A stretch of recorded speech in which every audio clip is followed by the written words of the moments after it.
Right here, corner of High and Main. Most people walk past this building every single day and don't think twice about it. But this corner has one of the most layered stories in all of Woonsocket. Before the Longley building ever existed, this spot was home to the First Baptist Church, built in 1834. A fire took it down, a new church went up, but then it relocated. And in 1890, a man named Charles E. Longley stepped in and built something that would become one of the finest structures in the entire city. Charles, he wasn't from here. He was born in Sydney, Maine in 1850, lost both of his parents young, put himself through school, and headed to Boston with nothing but ambition. He started at the bottom, a clerk in the retail clothing business, and spent years learning every inch of the industry. By 1876, he was ready to bet on himself. He moved to Providence and partnered up with George Talbot out of Brookline and launched the Boston Providence Clothing Company. Charles started planting stores across New England like he was running the board. Pawtucket, Fall River, Worcester, New Haven, Hartford, and the Woonsocket store he put right here in the finest building in the city, the one he built for himself.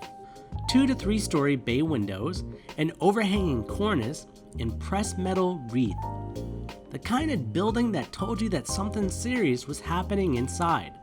Charles died in 1899 at 49 years old, but this building, it kept going. June 22, 1918, the worst commercial fire in Woonsocket history started right here. A discarded cigarette landed on a doormat outside a third-floor office. Now, people smelled the smoke as late as 11 p.m. and didn't report it. That fire smoldered unchecked for several hours, and by the time the alarm was raised, the whole top of the building was on fire. 11 lines of hose, a 75-foot ladder, and the entire Woonsocket Fire Department on scene.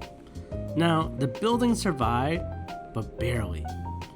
Over the decades, this place has housed John Hancock Life Insurance, photography studios, private detectives, a dentist named Joe Stybrowski who once pitched for the New York Yankees. In the 1960s, the city tried to tear it down.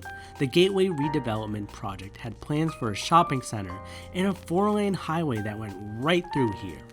They were going to take the Longley building, the Globe building, Hotel Blackstone, all of it. Now, it never happened, and the building survived again. In 2002, a Domino's pizza franchise owner named John Enos bought it for $160,000. He worked 80 to 100 hours a week building his pizza business before pivoting to real estate, and he saw what this building could be. As of 2026, it was listed for sale, waiting for someone with a vision to bring it back to life. Oh, and one more thing. October 26, 1916, an escape artist called the Great Leroy had himself shackled, cuffed, strapped into a straitjacket, and hung by his neck from the exterior of the building, restraints fastened by spectators from the crowd. In 1 minute and 15 seconds, he broke free. Hundreds of people standing on this corner watching. That's the Longley building.